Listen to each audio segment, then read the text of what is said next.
Thank you so much for joining us on Newsnight this evening. It is an alarming statistics. We cannot have this issue of over 55% of our young people being unemployed. Never mind the NEETs, the not educated, not employed, and not trained. 40%.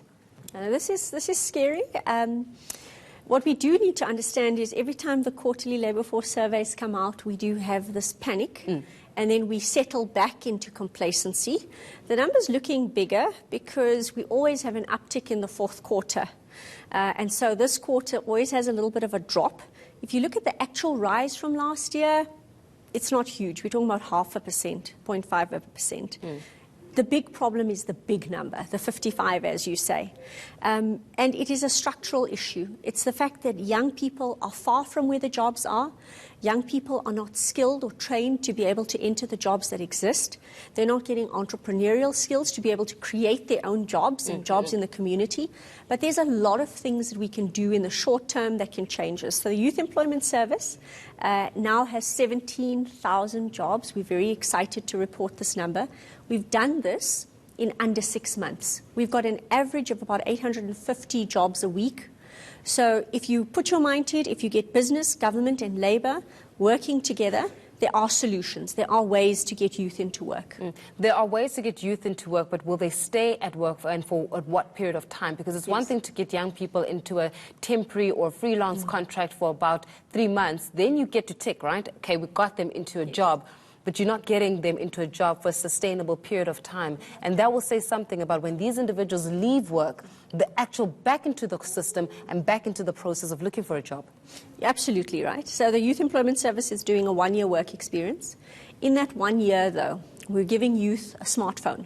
That smartphone is loaded with cutting-edge behavioral material that takes them through 24 modules of work readiness training. So this is all the stuff that's missing from youth. Young people don't have role models that are working. Many of them grow up in homes where mom's off trying to make a living.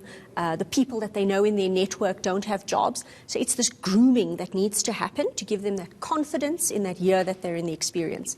We're building them digital profiles, so they've got an exit strategy that if they're not absorbed where they are, they've got a footprint and some currency to say, hey, here's this first line on my CV. That makes all the difference.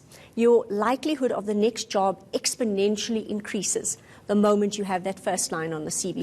So yes is an employability program. We're pushing these young people into the world of employment, and we've got this amazing benefit from the DTI that says to business, come to the party, you get something back. Come to the party in a big way. Put these youth into work and you can get a level up on your BE scorecard and 2 levels up. Now here's the trick, is when we put these young people into work, we're trying to do it. We've got a real strategy to do it in sectors with legs. Digital, education, tourism and hospitality. Investex just finished 1,270, their cohorts are finishing now because they started quite early, 94% absorption rate. And why? Because they were really clever and detailed in putting them into sectors where those skills were needed, and entry-level skills. Let's talk a little bit about the policies, and we're going to cross over to what President Cyril Ramaphosa was speaking about, how we need to grow the economy and we need to provide those opportunities so that young people can indeed be employed. Furthermore to that, also looking at the fact that this keeps him up at night, which it should, because if you've got 40% of young people not educated, not employed, and not trained, that's a crisis in itself. It should keep all of us awake. Right? It should keep all of us awake in that sense. And so look at those policies and projects. So let's have a listen, and then we'll get back into this conversation. Key focus is going to be on growing the economy so that it can produce jobs. The key mandate that I have as president is to make sure that I focus on jobs. And I often say that's what keeps me awake at night, because we've got too many of our people who are out of work, particularly young people. We want to come up with policies and projects that are going to ensure that young people get jobs. Well, then, Ms. Tashmi, looking at those programs, those projects, and let's be realistic here, because we love speaking about the fourth industrial revolution as this elevated pie in the sky, but we don't understand that actually it means an evolution in terms of what is needed in the workforce. In other words, data analysts, data and data is starting to become the biggest form of currency, right? Looking at those who are able to analyze that data, looking at those that are able to go into mining side, looking at those that are able to go into technology development solutions, solutions in itself, which, by the way, many young people are not getting from a school perspective. And furthermore, when they're going off to universities, they get taught theoretically. So then when it comes to somebody looking for a data analyst, where are you even going to start? There's a disconnect. So when you look at some of the projects that the President is supporting of YES, there's a particular one that he really loves. And this is this building of economic node structures in township communities, peri-urban communities. So 6 out of 10 people in a township are unemployed. It's the country's reservoir of unemployed people.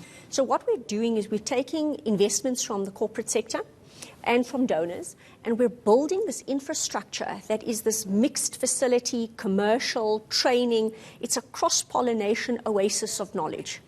And it has, from aquaponics and hydroponics, where we've got an operational hydroponics cutting-edge facility that is exporting beautiful lettuce from Tembisa into the high-end restaurants of Johannesburg, all the way through to digital courses with Google. And we're expanding this on the 28th, in fact, of this month. We have a launch of a few more commercial models where we've got Blossom that is doing micro-manufacturing of compostable sanitary pads. We've interviewed these amazing young women from the community who will run this as YES Youth for year 1 and own it in year 2. So we're creating these commercial models where we're getting young entrepreneurs, cutting-edge technology, building the businesses right there in their community and employing other youth from the community. So turning these small businesses into the absorbers of young people. Now, technology is amazing because it's, we always look at the negative side of it, but think about the advances in farming, how young people can get into farming because it's so much more lucrative when you use tech. Look at the ways in which you can educate and train people. So YES is training people on a smartphone, on a platform.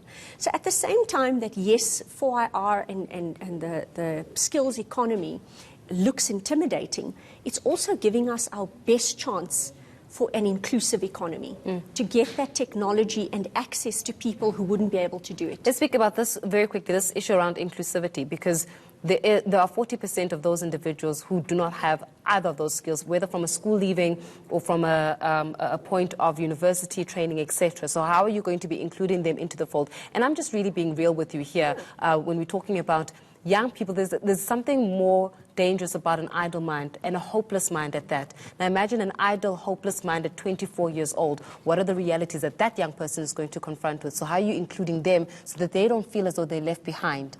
With YES, there's no graduate versus no matric. We don't...